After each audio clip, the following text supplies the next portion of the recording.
वह कोई साधारण फैसला नहीं था। यह फैसला लाखों परिवारों के लिए एक नई ऊर्जा, एक नई रोशनी और एक नई उम्मीद लेकर आया है। प्रधानमंत्री के बयान से साफ संकेत मिलता है कि सरकार ने इस पूरे विषय को गंभीरता से लिया है और अब वेतन आयोग की रिपोर्ट, उसकी गणनाओं, उसकी सिफारिशों और उसके लागू होने की प्रक्रिया को लेकर तेजी से आगे बढ़ा जा रहा है। जब प्रधानमंत्री ने कहा कि 8वें वेतन आयोग की मंजूरी से कर्मचारी और देश की अर्थव्यवस्था दोनों पर सकारात्मक असर पड़ेगा, तो उनकी इस बात में सिर्फ शब्द नहीं थे, बल्कि यह उन करोड़ों परिवारों के लिए भरोसे का संदेश था जो हर महीने बढ़ती महंगाई, बढ़ते खर्च, स्वास्थ्य पर होने वाले लगातार बढ़ते बोझ और पेंशन या वेतन में अपेक्षित बढ़ोतरी के इंतजार में जी रहे हैं। उन्होंने यह भी स्पष्ट कहा कि बैकडेट के रूप में लागू होने का अर्थ है कि कर्मचारियों और पेंशन धारकों को उनके सभी बकाया महीनों का भुगतान एरियर के रूप में देखने को मिलेगा। यानी चाहे आयोग की रिपोर्ट बाद में लागू हो, कर्मचारी और पेंशनर्स को बढ़ी हुई सैलरी और पेंशन का पूरा लाभ मिलेगा। इसी घोषणा के बाद लाखों पेंशन धारकों और केंद्रीय कर्मचारियों के बीच नई हलचल तेज हो गई। हर किसी की नजर अब इस बात पर टिकी है कि आखिर आयोग किस फिटमेंट फैक्टर की सिफारिश करेगा। देश में इस समय सबसे संभावित फिटमेंट फैक्टर 1.22 से 2.46 के बीच माना जा रहा है। कई मीडिया रिपोर्टों और विशेषज्ञों के मुताबिक औसत फिटमेंट फैक्टर 2.14 के आसपास भी हो सकता है। इसका सीधा अर्थ यह है कि यदि किसी सैनिक की वर्तमान पेंशन 20,325 है तो 2.46 फिटमेंट फैक्टर लागू होने पर वह पेंशन बढ़कर करीब 50,000 पहुंच सकती है। वहीं यदि न्यूनतम फैक्टर लागू होता है तो यह लगभग 36,992 होगी और यदि औसत फिटमेंट फैक्टर 2.14 लागू किया गया तो पेंशन लगभग 43,496 के आसपास पहुंचेगी। यह सिर्फ संख्याएं नहीं है, यह हजारों परिवारों के जीवन में बदलाव की बयार है। बात सिर्फ सैनिकों और हवलदारों तक सीमित नहीं।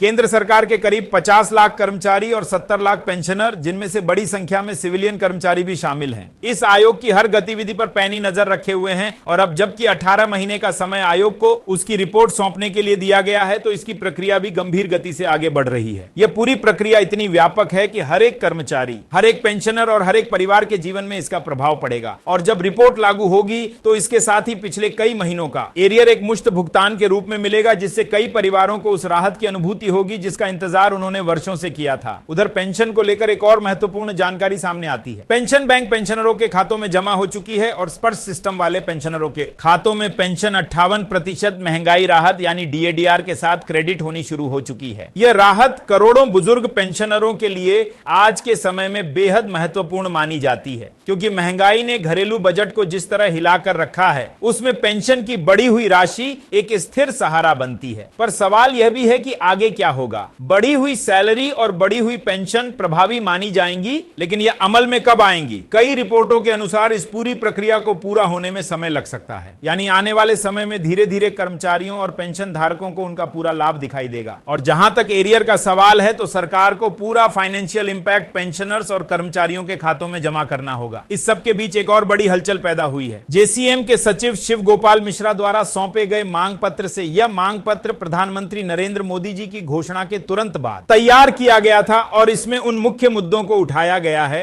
जो आज के पेंशनर और कर्मचारियों के जीवन से जुड़ी सबसे बड़ी चिंताएं हैं। मिश्रा जी ने साफ साफ कहा है कि कम्यूटेशन रिकवरी पीरियड 15 वर्षों से घटाकर 12 वर्ष किया जाए, ताकि पेंशनर पहले ही पूरी पेंशन प्राप्त कर सकें। कई राज्यों में पहले से यह नियम लागू है, तो केंद्र सरकार भी इसे लागू क्यों ना करे। दूसरी महत्वपूर्ण मांग है पेंशन को इनकम टैक्स से मुक्त किया जाए। जब संसद सदस्य और विभिन्न राज्यों के विधायक तक अपनी पेंशन पर टैक्स नहीं देते, तो जिन कर्मचारियों ने अपनी पूरी जिंदगी देश की सेवा में लगा दी, वे अपनी बुढ़ापे की पेंशन पर टैक्स क्यों दें? पेंशन कोई आमदनी नहीं बल्कि सम्मान है। यह बात मिश्रा जी ने बहुत स्पष्ट शब्दों में कही और यह मांग सिर्फ कागजों में नहीं बल्कि एक बहुत पुरानी आवश्यकता थी, जिसे अब फिर से जोर शोर से उठाया गया है। तीसरी मांग है पेंशन को लास्ट ड्रॉन सैलरी के 50% से बढ़ाकर 70% किया जाए। आज जब महंगाई लगातार बढ़ रही है, चिकित्सा खर्चों में उछाल आया है, दवाइयों की कीमतें आसमान छू रही हैं, तो ऐसी स्थिति में पेंशनर को 50% वेतन के बराबर पेंशन मिलना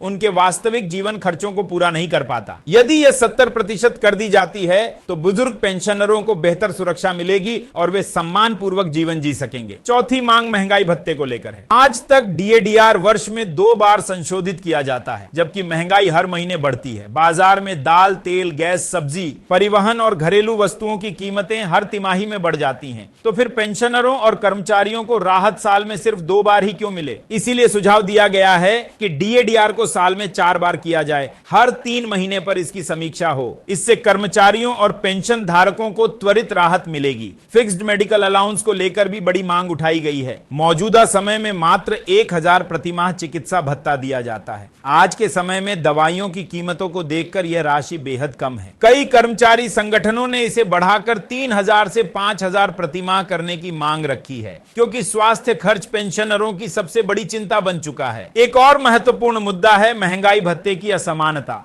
उच्च अधिकारी और निम्न स्तर के कर्मचारी दोनों को समान प्रतिशत में डीए मिलता है, लेकिन क्योंकि उच्च स्तर के अधिकारियों का बेसिक वेतन ज्यादा होता है, इसलिए समान प्रतिशत डीए उन्हें कहीं अधिक राशि में मिलता है, जबकि निम्न स्तर के कर्मचारियों को कम लाभ मिलता है। इसलिए मांग की गई है कि डीए की दरें लेवल के आधार पर भिन्न होनी चाहिए। उच्च अधिकारियों के लिए डीए की वृद्धि कम और निम्न स्तर के कर्मचारियों के लिए अधिक होनी चाहिए। इन सभी मांगों का सार यही है कि 8वें वेतन आयोग को वास्तविक परिस्थितियों को ध्यान में रखते हुए लागू किया जाए। कमेटी यदि इन मुद्दों पर ध्यान देती है तो आने वाले वर्षों में लाखों कर्मचारियों और पेंशन धारकों के जीवन में बड़ा बदलाव देखने को मिलेगा। और यही कारण है कि आज की यह पूरी रिपोर्ट, यह पूरी स्क्रिप्ट, यह पूरी बातचीत सिर्फ खबर नहीं है। यह उन सभी परिवारों की आवाज है जो हर महीने अपनी उम्मीदों के साथ सरकारी घोषणा की ओर देखते हैं। यह उन बुजुर्ग पेंशन धारकों की उम्मीद है जिन्होंने अपनी पूरी जिंदगी देश को समर्पित की। यह उन कर्मचारियों की उम्मीद है जो रोज सुबह उठकर अपनी सेवा में लग जाते हैं और एक सुरक्षित भविष्य की इच्छा रखते हैं। और यही कारण है कि आज की अपडेट सिर्फ एक वीडियो, एक जानकारी या एक खबर नहीं, बल्कि लाखों परिवारों की भावनाओं का प्रतिबिंब है। दोस्तों, आगे आने वाले दिनों में आयोग और सरकार दोनों की गतिविधियां तेज होंगी। कई नई रिपोर्टें आएंगी। Pension, arrear, DA, fitment factor, commutation, medical allowance और टैक्स से जुड़े निर्णयों पर चर्चा होगी और हमें उम्मीद है कि सरकार इन सभी विषयों पर कर्मचारियों और पेंशन धारकों के हितों को प्राथमिकता देगी। आने वाले समय में इसका प्रभाव दिखेगा। तब तक आप सभी सुरक्षित रहें, स्वस्थ रहें और अगले अपडेट का इंतजार करें। जय हिंद।